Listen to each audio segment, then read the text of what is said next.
April 1940, Europe was burning. France was collapsing under the Blitzkrieg, and Britain, its fighter squadrons bleeding aircraft and pilots over Dunkirk, faced an industrial arithmetic it could not balance. In Washington and Los Angeles, the war was still something happening over there. But the British Purchasing Commission had arrived in America with checkbooks and desperation. Their order was simple: fighters, as many as could be built, as fast as possible. At the Curtiss factory in Buffalo, they were offered the P-40 Warhawk. It was rugged and proven, but old-fashioned, built around the Allison V-1710 engine, whose single-stage supercharger was already struggling to breathe in the thin air over Britain. When the British approached North American Aviation to license-build the P-40, Dutch Kindleberger made an audacious counteroffer. "Give us 120 days, and we'll design you a better one." The British agreed. On paper, the project was absurd. The United States Army Air Corps had no specification for a high-altitude escort fighter. America's own focus remained on short-range interceptors and tactical support aircraft. But the RAF wanted a modern machine immediately, and North American's chief designer, Edgar Schmood, intended to give them something unlike anything flying in Europe. From the first drawings in April to the prototype's completion that autumn, Schmood's team worked with a kind of industrial fury that bordered on mania. What they produced was the NA-73X, a fighter that looked as though it had been sculpted by wind itself. The wing was the key, thin, elegant, and designed with a laminar-flow airfoil that kept the boundary layer attached far longer than conventional sections. The result was unprecedented aerodynamic cleanliness. Test engineer Irv Ashkenas later recalled that, for the first time, we were designing not by instinct but by math, by Reynolds numbers and pressure distribution curves. Underneath that revolutionary wing sat a radiator unlike any other. Instead of a drag-inducing scoop, Schmood's team installed a duct that produced thrust. Using a principle later called the Meredith-effect, the radiator's hot air exited through a narrowed exhaust outlet, recovering a portion of the cooling drag as forward thrust. It was engineering alchemy, a fighter that used its own heat to push itself faster. At 400 miles per hour, wind tunnel tests suggested the radiator contributed up to 300 pounds of net thrust, an invisible auxiliary engine made of air. But the real engine, the one that would decide the aircraft's fate, was not designed for the skies the airframe promised to conquer. The Allison V-171039, a 1,150 horsepower V12, was reliable, easy to maintain, and produced in quantity. It also had a fatal flaw for Europe's war. Its single-stage supercharger gasped for breath above 15,000 feet. The Americans had designed it for tactical missions, ground attack, and interception at moderate altitudes. The RAF needed fighters that could meet the Messerschmitt Bf-109E and Focke-Wulf 190 inches the stratosphere. Nevertheless, the first Mustang prototype flew on the 26th of October 1940, a mere 117 days after the contract was signed. The results astonished everyone. At low altitude, it was blisteringly fast, over 380 miles per hour at sea level, faster than anything in the RAF inventory. Its range exceeded 700 miles, nearly double that of a Spitfire. Pilots described it as smooth, stable, and docile at high speeds. Test pilot Vance Breeze reported that it accelerates like a sports car and lands like a kitten. The RAF ordered it immediately as the Mustang Mach I, with Allison engines built in Ohio and airframes assembled in California. The first shipment arrived in Britain in late 1941, too late for the Battle of Britain, but early enough to prove itself in low-level reconnaissance and ground attack. In these roles, the Mustang was astonishing. Flying at treetop height, it could outrun everything Germany had. Luftwaffe anti-aircraft crews nicknamed it the Arrow for its speed and slender silhouette. But above 20,000 feet, the miracle ended. The same laminar wings that sliced through air at low altitude now betrayed the engine's weakness. The single-stage supercharger simply couldn't deliver enough air to sustain power in the thin atmosphere. Speed fell off dramatically. Climb rate collapsed. RAF test pilot squadron leader Humphrey de Havilland, no relation to the aircraft manufacturer, wrote in his evaluation, "Superb at low level, but useless at height, a racer without lungs." The irony was cruel. The Mustang's airframe had the potential to be the best high-altitude fighter in existence, sleek, efficient, aerodynamic perfection, but its heart couldn't keep up. In 1942, as Mustangs began operational sorties with RAF Army Cooperation Command, they found themselves limited to rolls below 15,000 feet. Meanwhile, the high-altitude war, the one that decided air superiority, was fought by Spitfires and Hurricanes, later bolstered by P-38 seconds and P-47 seconds from America. When the U.S. Army Air Forces evaluated the Mustang for their own use, the verdict was similarly lukewarm. A 1942 Air Corps Board report described it as excellent for low-altitude tactical operations, inferior above 20,000 feet. The Allison engine, efficient at low level, lacked the two-stage, two-speed supercharger that Rolls-Royce had already perfected for its Merlin 61 series. The Americans saw the Allison as good enough for P-40 seconds and P-39 seconds, aircraft meant for close support and interception. They did not yet see the need for a long-range, high-altitude escort fighter. The Mustang's promise went unnoticed. Only the British engineers at Hucknall, who had spent 2 years wrestling with the Merlin's potential, realized what they were looking at. In July 1942, test pilot Ronald Harker of Rolls-Royce took an Allison Mustang aloft for a demonstration flight. When he landed, he walked straight to the office of Rolls-Royce's experimental chief, Cyril Lovesey, and said the words that would change aviation history.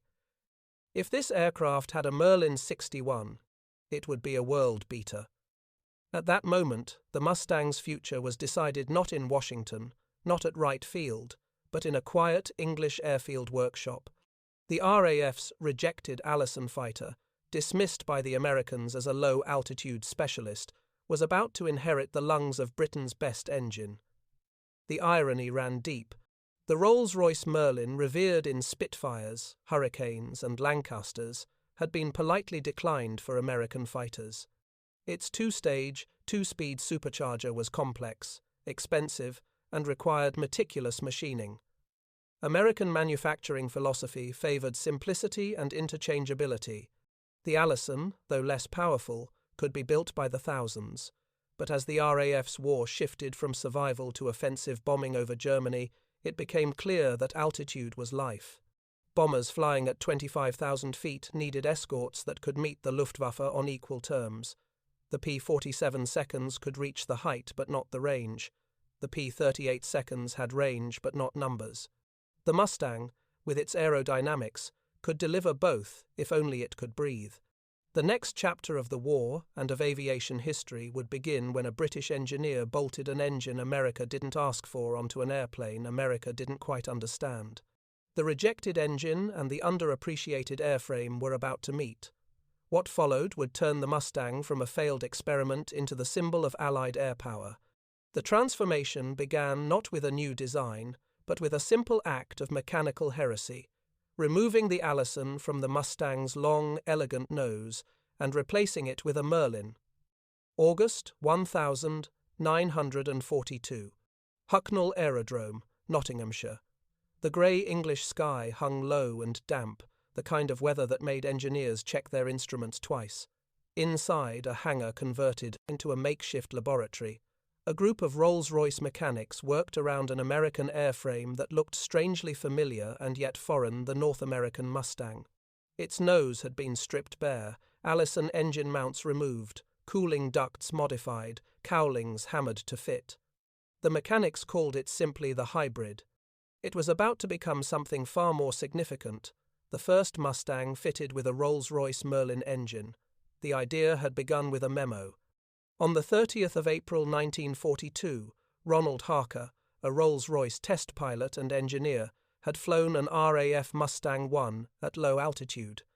His after-action report, sent directly to company management, was brief and prophetic.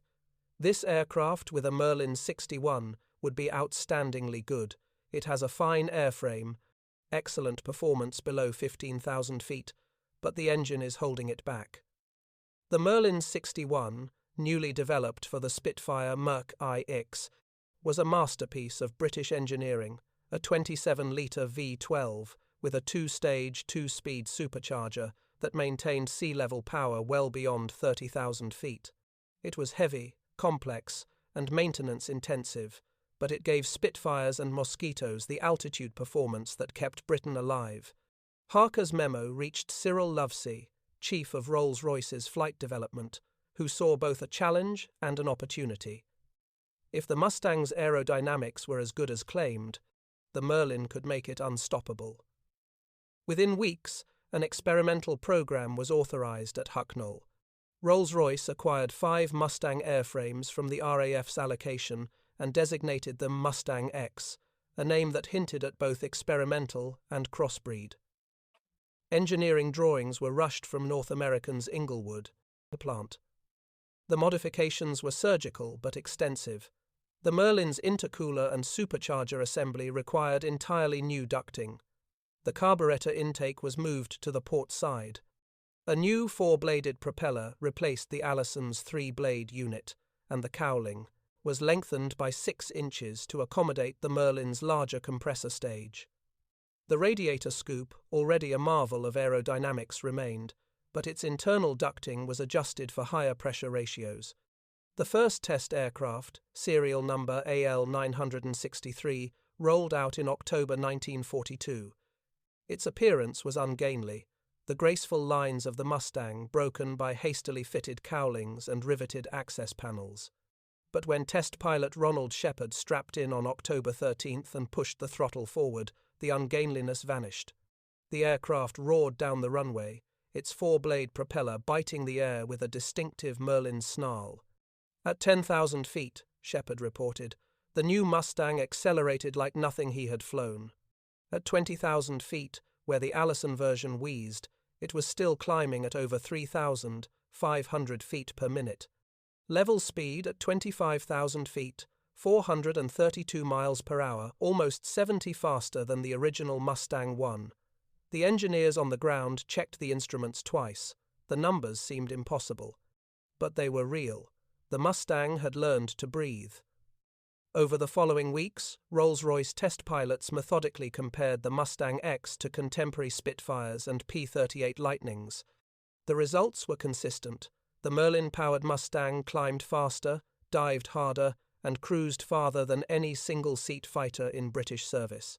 Its range at economy settings exceeded 1,000 miles, an unheard-of figure for a high-performance fighter. Cyril Lovesey wrote to the Air Ministry, "This aeroplane, with its Merlin engine, offers performance at altitude equal or superior to the Spitfire 9, while possessing nearly twice the range. It is the only type presently available capable of true long-range escort." Across the Atlantic, news of the experiment spread quietly. In Washington, the Army Air Force's Materiel Command took notice. Until now, the Mustang had been treated as a British curiosity, an export fighter that happened to be American-built. But the success of the Hucknall tests prompted a reassessment. In November 1942, the US authorized Packard Motor Company to adapt the Merlin for American production under license. The designation would be V1650, and its early variant, the V16503, would become the heart of the P-51B. The Packard engineers didn't simply copy the Merlin, they re-engineered it for mass production.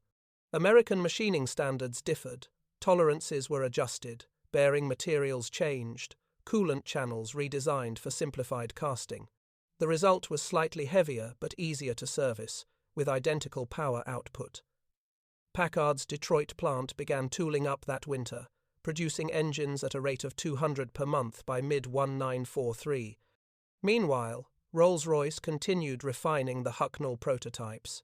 Flight logs from late 1,942 record speeds, exceeding 440 miles per hour at 30,000 feet, climbed to 20,000 inches 6 minutes, and ceiling approaching 41,000 feet. In one test, Pilot Alan Griffith noted that the aircraft could accelerate from 250 to 400 miles per hour in a dive, as though dropped by gravity alone. The RAF High Command, initially skeptical, sent observers. Group Captain Clive Caldwell, a Battle of Britain veteran, summarized their astonishment. "It outpaces everything, including our own Spitfires, and it can stay in the air longer than the crews can stand it. This is no tactical fighter, it's a weapon for a different kind of war." That different kind of war was already being written in American planning rooms.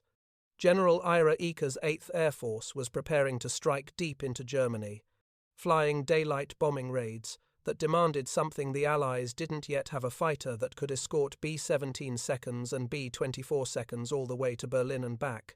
The P-47 Thunderbolt, brave but thirsty, couldn't manage it. The twin-engine P-38 Lightning could reach the distance, but suffered mechanical failures in European cold. The solution would have to come from somewhere new. The reports from Hucknall offered precisely that solution. Still, skepticism remained within the U.S. engineering establishment. The Merlin, some argued, was a foreign luxury, a complex hand-tuned instrument ill-suited to the rough logistics of mass warfare. But the test data were irrefutable. At 25,000 feet, the Mustang X outperformed the P-47 by nearly 50 miles per hour while burning 30% less fuel. With drop tanks, its range exceeded 1,500 miles. Even hardliners at Wright Field began to concede. One evaluation officer wrote, "The Rolls-Royce engine transforms the Mustang from a limited reconnaissance aircraft into the most promising escort platform yet tested. Recommend immediate development under Army procurement." By early 1943, North American was reworking its production lines to accept the Packard-built Merlins. The first P-51B flew on May 5 at Inglewood, California. Test pilot Bob Chilton's comments echoed Shepard's from Hucknall.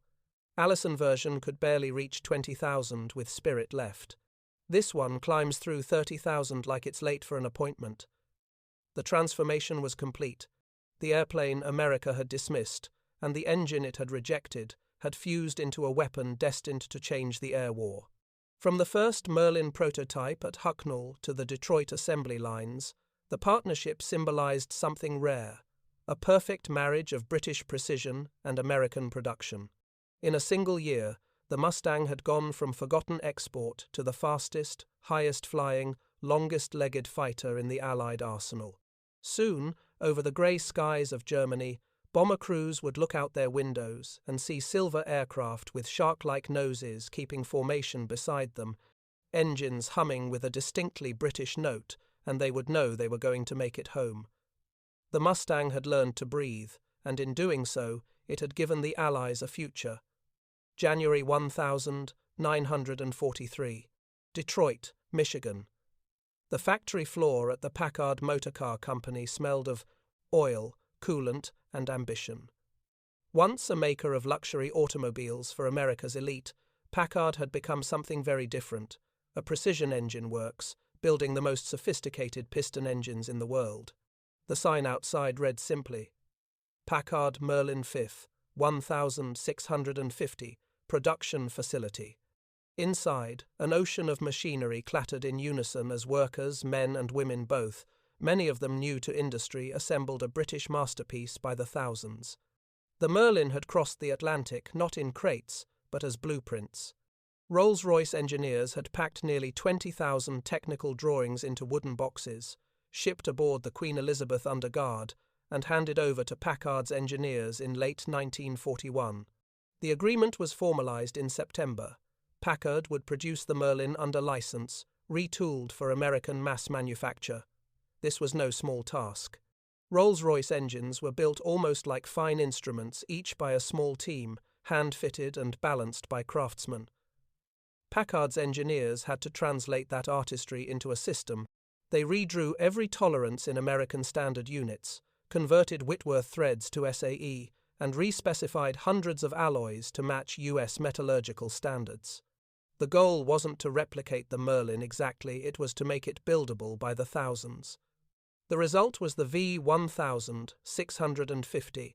its designation a nod to Packard's 1,650 cubic inch displacement. Early variants matched the Merlin 28, later ones mirrored the two-stage Merlin 66. Each engine was bench-tested for 12 hours before shipment, its power curves logged to within a fraction of a percent. The line ran 24 hours a day, 3 shifts, 7 days a week. By mid-1943, Packard was producing 250 engines a month. By 1944, nearly 600. The U.S. Army Air Force's Materiel Command watched closely. Engineers from Wright Field visited Detroit weekly, checking consistency. They found the results astonishing. The American-built Merlins not only matched the British originals, but showed tighter variation between units, mass production, achieving what hand craftsmanship never could. The rejected engine, once deemed too delicate for U.S. service, was now rolling off American lines with Detroit precision. Every V-1650 was a symphony of engineering. 18 gallons of coolant circulated through its double-row water jackets every minute. Its two-speed, two-stage supercharger compressed the thin air of 30,000 feet to sea-level density before it entered the carburetor. At full throttle, the engine gulped 2,000 cubic feet of air per minute, mixed with high-octane 150-grade fuel. The result was 1,520 horsepower sustained above 25,000 feet, nearly double what the Allison V-1710 could muster at that altitude. The power section alone contained 2,400 machined parts. The crankshaft, a single forged steel piece, weighed 165 pounds and rotated at 3,000 revolutions per minute, with tolerances measured in 10,000ths of an inch. Each connecting rod was magnafluxed for microscopic cracks, each cylinder liner polished until it reflected the factory lights. When the test stand fired up, the sound was unmistakable, a smooth, rhythmic growl that deepened into a full-throated roar as the supercharger cut into high gear. One Packard foreman recalled, "You could feel it in your chest. Every time a Merlin passed its test, you knew some kid flying over Germany was going to live." The U.S. Army quickly adopted the new engine for the North American P-51B and P-51C. The first deliveries went to Inglewood, California, and Dallas, Texas, where production lines were already tooled for Allison Mustangs. Engineers redesigned the cowlings to fit the larger intercooler, revised the radiator ducting, and replaced the old three-bladed propeller with a massive four-blade Hamilton standard. Flight tests confirmed what Hucknall had already proven. The V-16503 Mustang could cruise faster than 430 miles per hour and climb past 40,000 feet. With external tanks, it could escort bombers to Berlin and back a 1,600-mile round trip. For the first time, American heavy bombers could count on fighter cover from takeoff to target and home again. Back in Detroit, production never slowed. At its wartime peak, Packard employed over 12,000 workers on Merlin assembly alone. Each completed engine was crated, waterproofed, and shipped east by rail. Inside, the wooden stencils read, "Engine, Aircraft, V-16503. Property of U.S. Army Air Forces." The crates passed through the Great Lakes ports under armed guard. One box bore a handwritten note in pencil, "Tell the boys this one sings." By 1944, more than 55,000 Packard Merlins had been built. They powered not only the Mustang, but also the British Lancaster, Mosquito, and Spitfire 9 under Lend-Lease agreements. The Detroit Merlin had become a global machine. It was, paradoxically, the engine America had once turned down now mass-produced in American factories, defining American air power. The partnership between Rolls-Royce and Packard bridged more than an ocean. It bridged philosophies. Britain's precision met America's production, and the result was not compromise but perfection. Every Mustang that lifted off for Germany carried a Detroit-built Merlin in its nose, a British heart beating with American rhythm. The engine America didn't ask for had become the engine victory required. December 1943. RAF Boxted, Essex.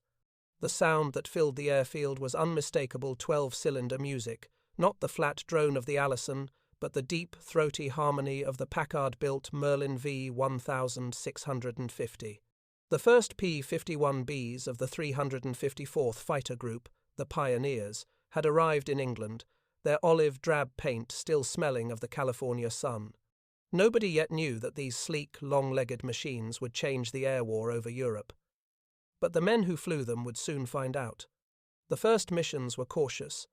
The 8th Air Force's heavy bombers, B-17 seconds and B-24 seconds, had been bleeding to death over Germany. P-47 Thunderbolts could cover them only as far as the Ruhr. Beyond that, from Bremen to Berlin, the Luftwaffe's Jagdwaffe hunted unopposed. The new Mustangs were assigned to the 9th Air Force for tactical support, but Colonel James H. Howard, himself a former Flying Tiger, understood that the Mustang's range could rewrite strategy. On 5 December, a flight of 354th Mustangs rendezvoused with bombers over Kiel, 300 miles deeper into enemy territory than any American escort had ever flown. When the formation returned, the bomber crews radioed in amazement. "Little friends stayed with us all the way." It was the first proof of concept. The new engine's endurance matched the airframe's promise. The Merlin's two-stage supercharger let the Mustang climb easily with the bombers, cruising at 25,000 feet with power to spare. At those heights, the Allison-powered P-40 seconds had been gasping for oxygen. The Merlin drank the thin air greedily, maintaining full manifold pressure where other engines had long since faded. The result was a fighter that could loiter for hours and still fight at the top of its game. Combat came quickly. On 11 December 1943, Major Don Blakesley of the 4th Fighter Group took his P-51B into battle near Bremen and shot down a Bf-109G. He described the encounter later. He tried to climb away, but the Mustang just kept on coming. The boost held steady. The speed climbed through 400. When I fired, it was like swatting a fly. By Christmas, the Luftwaffe's intelligence summaries identified a new American type, long-nosed, high-speed, apparently with Rolls-Royce engine, operating from English bases. They called it Der Lange Mustang, the Long Mustang. In January 1944, the P-51B began formal escort operations with the 8th Air Force's 8th, 9th, and 354th Fighter Groups. Debriefing reports from the 13 Fighter Command record a steady drop in bomber losses. Where 30 to 40 bombers might have failed to billard, return from a deep penetration raid in October 1943, by February, that number had been cut in half. The difference was simple. The Luftwaffe could no longer attack the bomber streams without being bounced from above by Mustangs. The Merlin engine, once foreign, was proving to be the perfect partner for American air tactics. Pilots discovered they could climb to 35,000 feet, roll inverted, and dive at over 500 miles per hour without losing control. The four-blade Hamilton Standard propeller translated the engine's 1,500 horsepower into pure thrust. At altitude, the Mustang outran and outclimbed both the Bf-109G and FW-190A. German pilots, used to dictating the terms of combat, suddenly found themselves outnumbered, outranged, and outperformed. 8th Air Force mission debriefs from February 1944 are filled with astonished comments. Escorts stayed with formation from English coast to Brunswick and back. One B-24 crewman wrote, "Never seen anything like it. Their tanks ran out after hours." The drop tank innovation, a pair of paper-lined 75-gallon tanks slung beneath the wings, turned theory into reality. The Mustang could fly for 7 hours, covering 1,500 miles, yet still fight when the tanks were jettisoned. The pilots themselves noticed a cultural shift. They were no longer merely protecting the bombers they were hunting. Lieutenant Jack Ilfrey of the 20th Fighter Group said after one mission, "You could choose your fight. The altitude was yours. You had the power to dive or climb at will. You finally felt like you were the one writing the script." The Merlin had given the Mustang not just speed, but freedom of maneuver altitude as currency in the sky. By March 1944, bomber crews spoke of the Mustangs in reverent tones. The once lethal gap between escort range and target was closing day by day. Luftwaffe interceptors, forced to scramble earlier and climb higher, began suffering crippling attrition. Each German loss meant another shortage of experienced pilots, another gap in the defense of the Reich. The statistics told the story. By mid-March, Allied bomber losses dropped 40%. German fighter losses doubled. What had begun as a mechanical experiment, a British engine grafted to an American airframe, was now reshaping strategy. For the first time, daylight precision bombing was sustainable. The 8th Air Force could finally strike anywhere in Germany and expect to get home. General James Doolittle, newly appointed to command the 8th, recognized the significance instantly. "The Mustang," he wrote in his after-action notes, "is the fighter we have been waiting for. It has the range to accompany the bombers and the performance to dominate any opposition. With this airplane, we can take the offensive in the air." From that winter onward, the war's momentum tilted.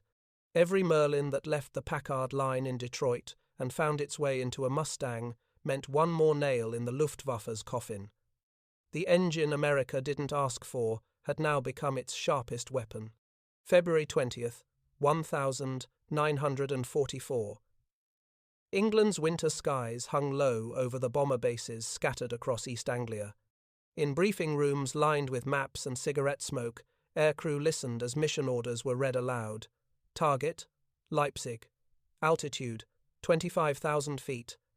Escort, P-47 seconds, P-38 seconds, and P-51 seconds. It was the first day of what would become known as Operation Argument, or simply Big Week. The plan was to cripple the German aircraft industry, destroying factories, repair depots, and assembly plants, and force the Luftwaffe into the open. For the first time, the US 8th and 15th Air Forces would strike simultaneously, deep into the Reich, with continuous fighter escort. The difference was the Merlin-powered Mustang. Before Big Week, the U.S. daylight bombing campaign had hung by a thread. Raids to Regensburg and Schweinfurt in 1943 had proven the bombers could reach Germany but not return, without appalling losses. Dozens of B-17 seconds had fallen in flaming arcs, their gunners overwhelmed by waves of Bf-109 seconds and Fw-190 seconds. Each deep strike had cost nearly a quarter of the attacking force. The Luftwaffe, though bloodied, still dominated the skies of its homeland. Then came the Mustang. When the first P-51B units joined the 8th Air Force's long-range escort groups, they brought a new kind of arithmetic. A P-47 or P-38 could escort bombers roughly 350 miles from base.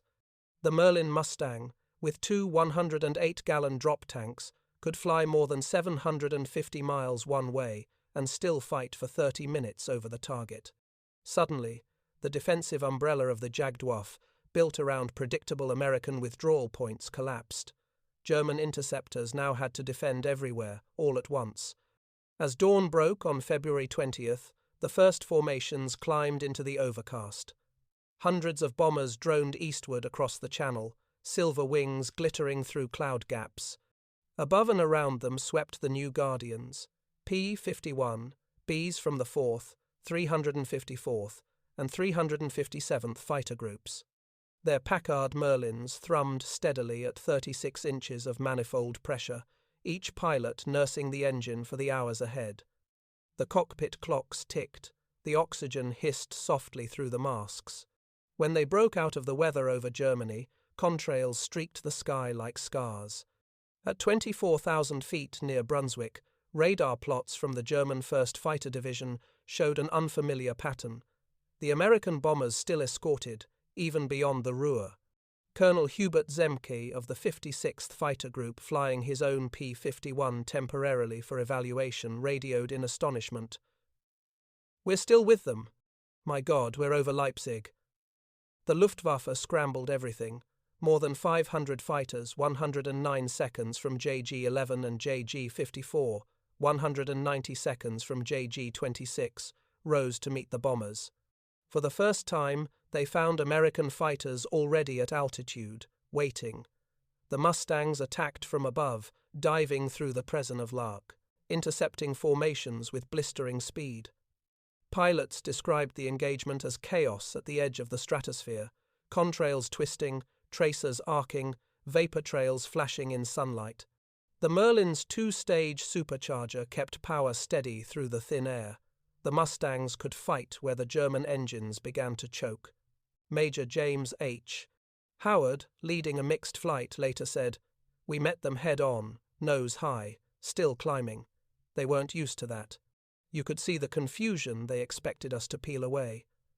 In 30 minutes, the Mustang pilots claimed 32 victories for the loss of 4 aircraft. The bomber crews watching above the black flak clouds could hardly believe it. One B-17 gunner wrote home, "They came out of nowhere, long wings, yellow noses, then those Mustangs dove through them like falcons.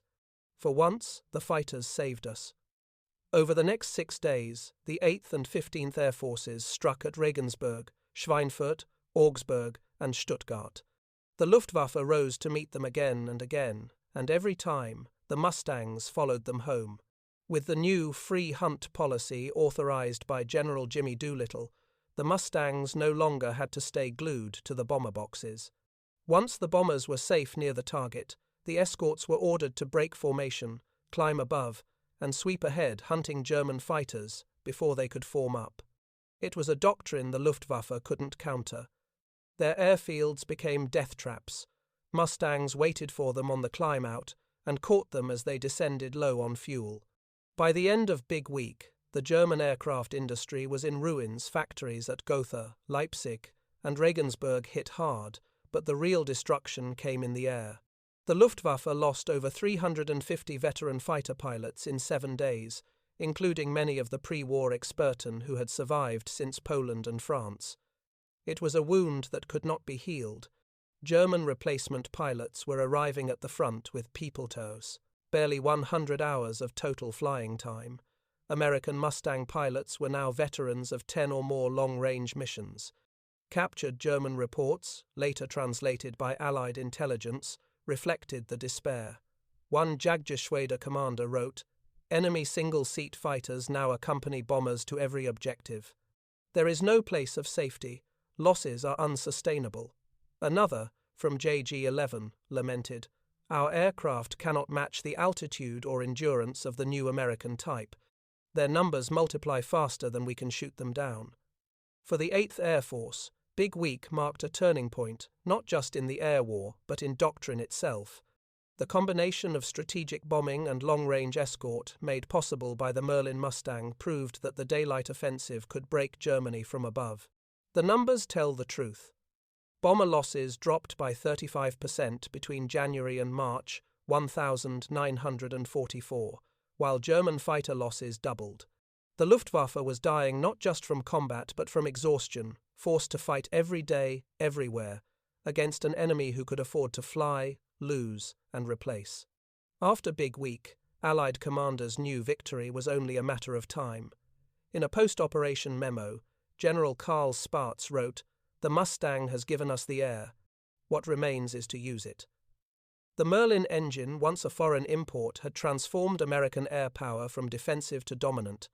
Above the grey clouds of Germany, the P-51 had proven itself not merely as a machine but as a symbol, the sound of a new era in warfare, an era where industrial power and engineering genius fused into the roar of a 12-cylinder engine running clean at 30,000 feet.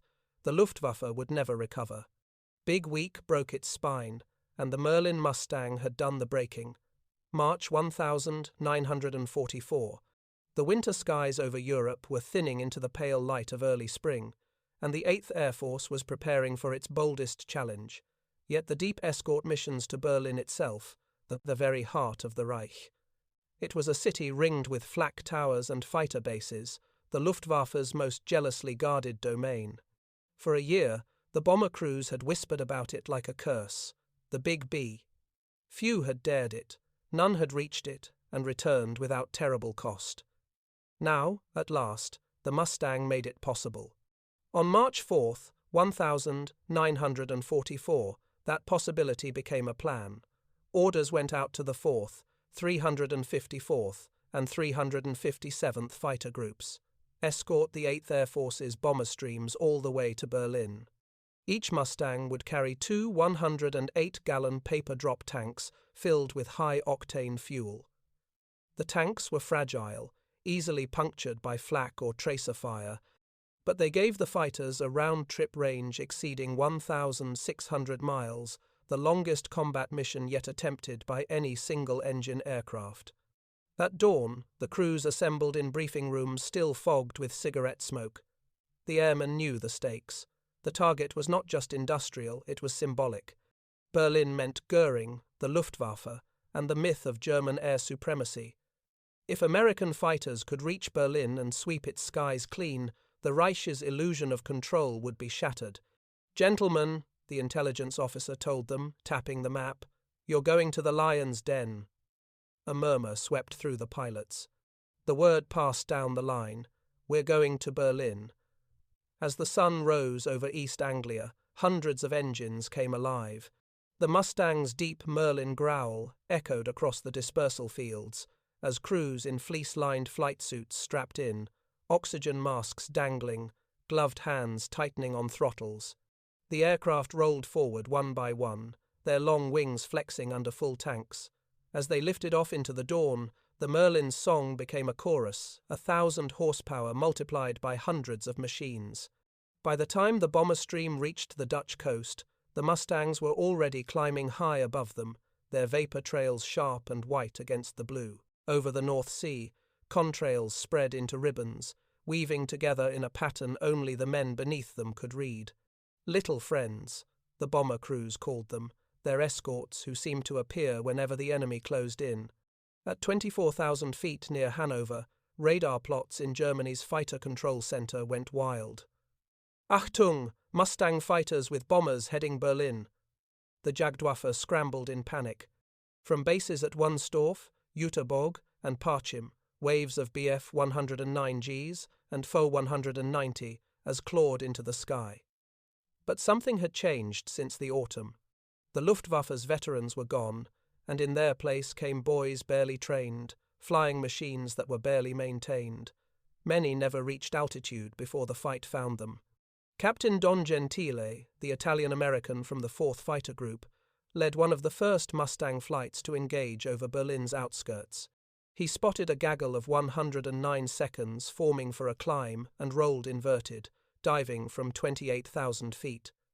His Merlin screamed as the airspeed needle passed 450 miles per hour. "They never saw me coming," he wrote later. "The first went up in smoke. The second tried to roll, but he just disintegrated. The third was so close I could see the swastika on his tail when I fired." In less than a minute, 3 enemy fighters were gone. From the bomber formations below, gunners watched the dance above, contrails twisted like white ropes, punctuated by sudden black blossoms of exploding aircraft. The bombers held formation through the flak corridor, dropping their payloads on the city below. Berlin burned. The Luftwaffe tried to intervene, but the Mustangs were everywhere above, behind, waiting at every turn. One B-17 crewman wrote in his diary, "They were there all the way in and all the way home. I never thought I'd see that day." When the formation returned to England that evening, the intelligence summaries were almost unbelievable. The 8th Air Force lost 37 bombers tragic, but only a fraction of what such a mission had once cost. In exchange, the escorting Mustangs claimed over 60 German fighters destroyed, for the loss of only 4. Berlin had been hit, and the bombers had come back. It was a turning point, psychological as much as strategic. The Luftwaffe's response grew desperate. Reichsmarschall Hermann Göring, once so confident, fumed in his headquarters at Karin Hall. His aides later recalled him saying bitterly, "When I see Mustangs over Berlin, I know the war is lost." And indeed, by that spring, the skies over Germany no longer belonged to the Luftwaffe. The P-51 had made certain of that. The missions that followed drove the point home. Throughout March and April, Mustangs escorted bomber raids to Augsburg, Munich, and Regensburg, sweeping the skies clean in front of the bomber streams. Pilots began free hunting beyond the escort routes, strafing airfields, locomotives, and convoys. Each sortie eroded the Luftwaffe's strength further. German factories could still build fighters, but they could no longer build pilots. The data, compiled by the U.S. Strategic Bombing Survey, later quantified what pilots had sensed intuitively. The Mustang's introduction coincided with the collapse of German air defense. Between February and May 1944, Luftwaffe fighter losses tripled. In the same period, bomber losses fell to their lowest levels since the European campaign began. It was a simple equation: industrial capacity multiplied by range, powered by the right engine. For the Mustang pilots, the missions to Berlin carried more than strategic weight, they carried symbolism. They were proof that a war of technology and production could be fought and won from the air. Each Merlin engine that roared over Berlin's smoke-choked skies represented an unbroken line from a design table in Derby, England, to a factory floor in Detroit, to the hands of a 20-year-old pilot from Iowa or California or Texas. Each was a link in a chain that reached across oceans and ideologies, connecting the old world's engineering brilliance to the new world's manufacturing might. When the 357th Fighter Group returned from one of those early Berlin missions, the ground crews found bullet holes and flak scars on nearly every fuselage, but most aircraft still flew the next day. One mechanic ran his hand over the dented cowling of a Merlin engine and said simply, "She brought him back." The long road to Berlin had been paved with failures, redesigns, and foreign blueprints once dismissed as irrelevant. Yet, in the end, it was that very fusion, a British heart beating in an American body, that carried Allied air power to the center of Hitler's empire. From that moment forward, the Luftwaffe never again ruled its own skies. April 1944. The German sky had changed color. Where once it shimmered with contrails of intercepting fighters, white streaks converging on defenseless bomber streams, it was now quiet until the silver arrows of the P-51 seconds appeared. They came in swarms, olive-drab P-51Bs and bare-metal P-51Ds with bubble canopies, slicing through the high air like hawks that had claimed the whole sky as their hunting ground. For the first time in 5 years of war, the Luftwaffe no longer ruled the daylight. The war of attrition the Germans had once inflicted was now being waged upon them, and they were losing faster than they could comprehend. The shift had been both mechanical and human. Mechanically, the Merlin engine had done what no Allied power plant had before it erased altitude as a German advantage. With the V16507, the Packard-built version of the Rolls-Royce Merlin 66, the Mustang could maintain full rated power up to 30,000 feet and still deliver 1,720 horsepower. The two-stage, two-speed supercharger let the pilot select his altitude regime with a flick of a switch. At high speed, in the thin stratosphere, the Mustang no longer gasped, it roared. The same performance that had made the Spitfire IX, a match for the Focke-Wulf 190 over the Channel, now lived in an airframe with twice the range and nearly the same agility. Humanly, the Americans had learned how to use it. General Jimmy Doolittle's February order to loose the fighters had rewritten the book on air strategy. No longer were escort fighters shackled to the bombers like sheepdogs. Instead, the P-51 seconds swept far ahead, hunting the Jagdwaffe before it could ever reach the bombers. They attacked German formations as they climbed out of their bases, strafed them on approach, and ambushed them as they dove home low on fuel. The Luftwaffe's twin engines of survival, surprise, and altitude were gone. The effect was immediate and devastating.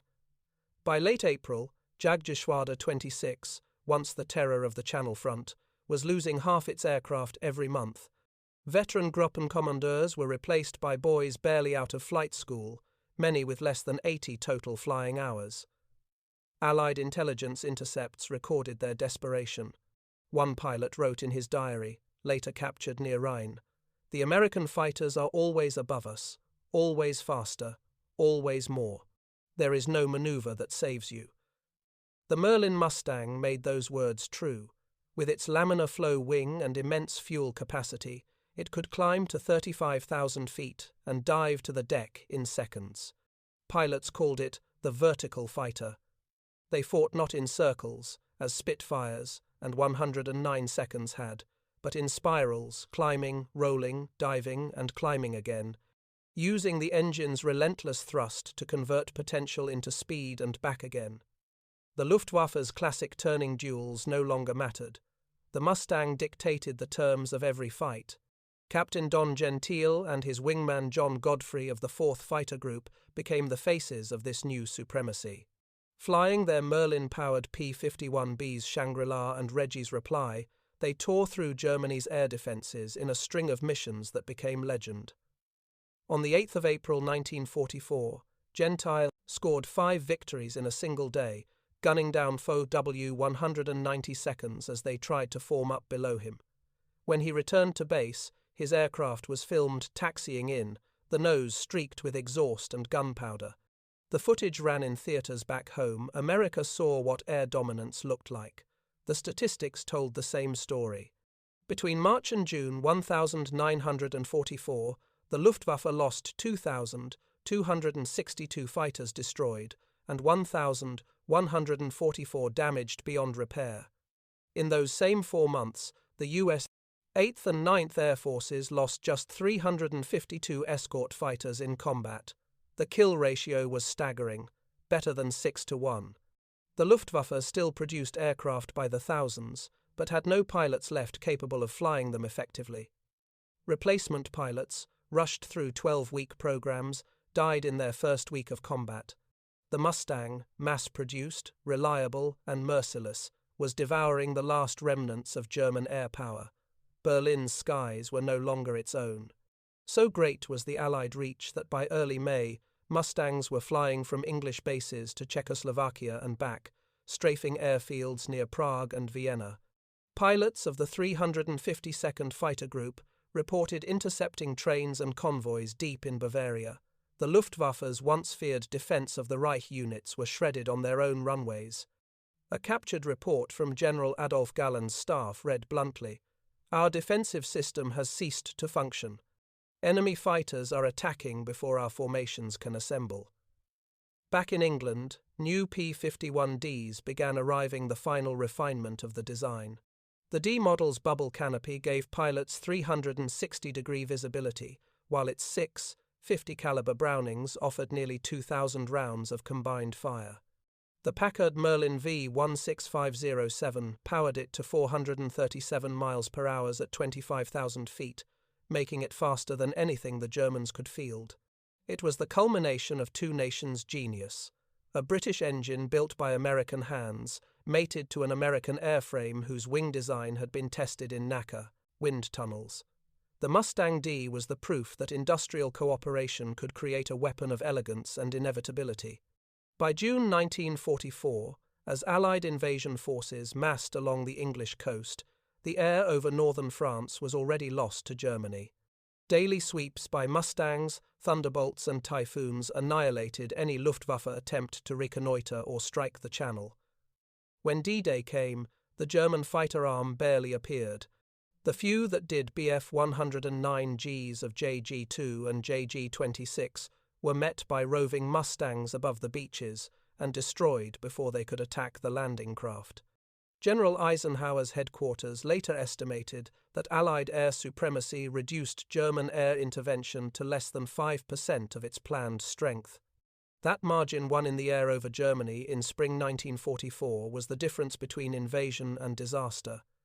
In an April 1944 report to the U.S. Army Air Forces, General Spaatz summarized it simply.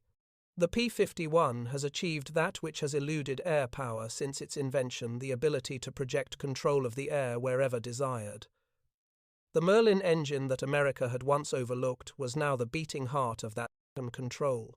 It had lifted an airplane from mediocrity to immortality, and in doing so, it had tipped the balance of a world war. The Luftwaffe was finished. The air over Europe, for the first time in history, belonged entirely to those who had the courage and the horsepower to seize it. June 6, 1944. Dawn rose over the English Channel in streaks of grey and fire. Below the clouds, more than 5,000 Allied ships ploughed toward the coast of France, their wakes tracing white scars in the steel-blue water. Above them, the sky thundered with engines, thousands of them, the mechanical heartbeat of the largest invasion in human history. And high among those engines, at 25,000 feet, flew the aircraft that made it all possible, the Merlin-powered P-51 Mustang.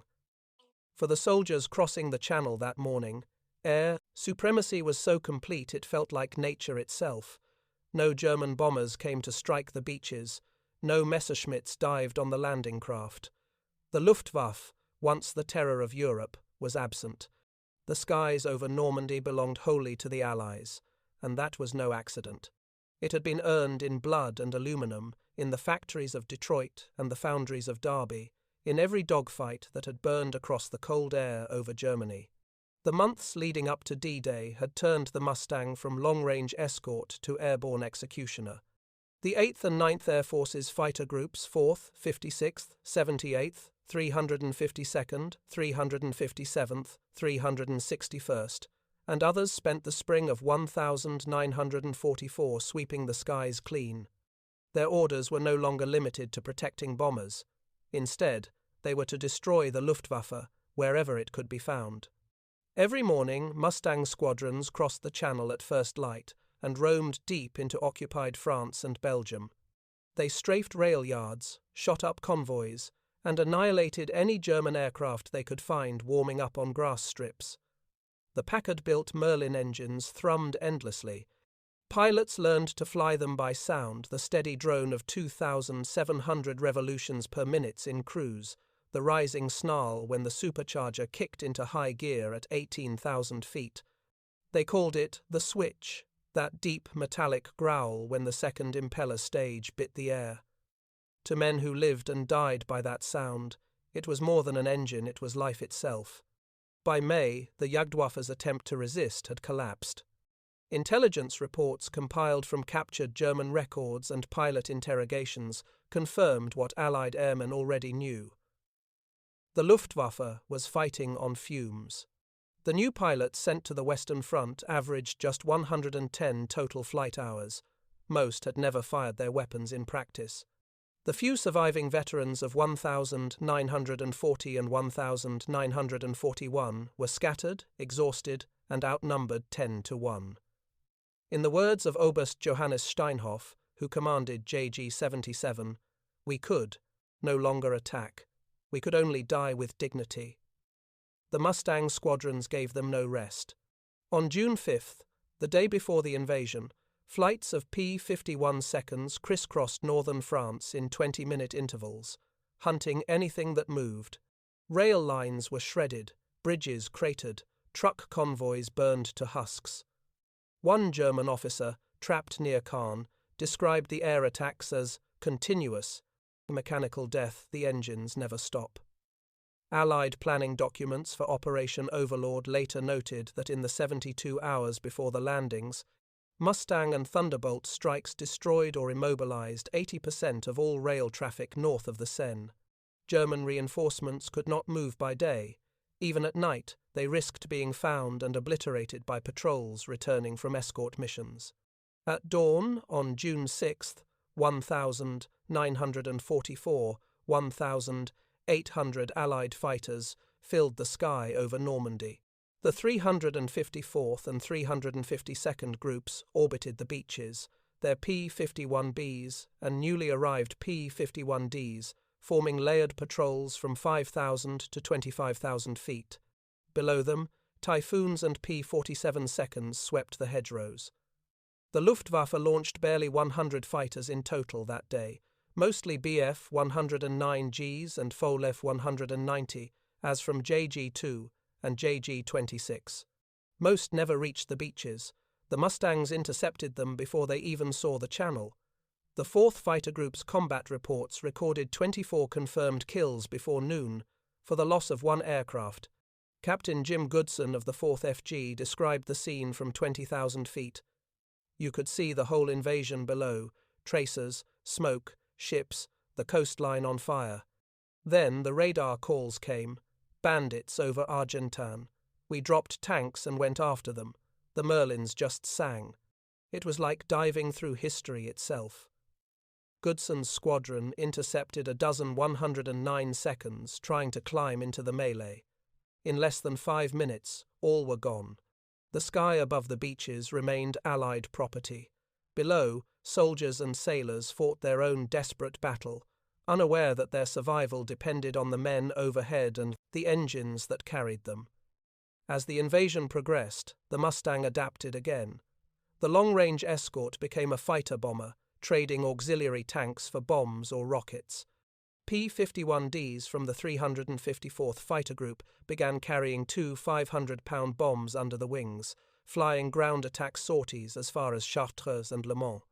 Their laminar-flow wings, built for speed, made them stable bombing platforms at low level. The same 6 Browning, 50 calibers that had shredded German fighters, now shredded trucks and locomotives. The engine's sheer resilience, its ability to keep running with bullet holes through cylinders and oil lines, made it perfect for this brutal, close-range war. By late June, Allied ground forces referred to the Mustangs as our angels. German troops called them Donnerpferd Thunder Horses. Pilots joked that you could tell a German convoy by the smoke rising from it, and a Mustang patrol by the silence that followed.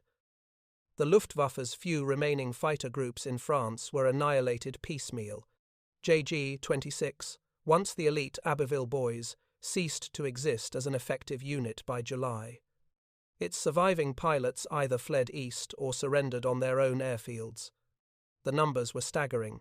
Between June 1 and the 31st of July 1944, the 8th and 9th Air Forces destroyed 1,800 German aircraft, 1,200 locomotives, 3,000 vehicles, and hundreds of bridges. P-51 seconds accounted for nearly half those totals. The Luftwaffe managed to claim only 38 Mustang kills during the same period. The ratio 50 to 1 inch the Allies' favour was not a fluke. It was the product of an engine that refused to quit, a factory system that could build perfection by the thousands, and a generation of pilots who had learned to wield both. In the evenings after D-Day, the fields of southern England glowed with the light of returning fighters. Ground crews counted bullet holes, patched wings, refueled, and sent them out again the next morning. The rhythm never broke. The thunder of the Merlins became as constant as the tides. To those who lived through it on both sides, it was the sound of inevitability. When German prisoners were interrogated after the fall of Caen, one Luftwaffe sergeant put it simply: "We were not beaten by numbers, we were beaten by the sound. The engines came, and we knew we would die." The invasion had succeeded because those engines never stopped. The Merlin, born in Derby, perfected in Detroit, and immortalized over Normandy, had turned the sky into a weapon, and the weapon into victory.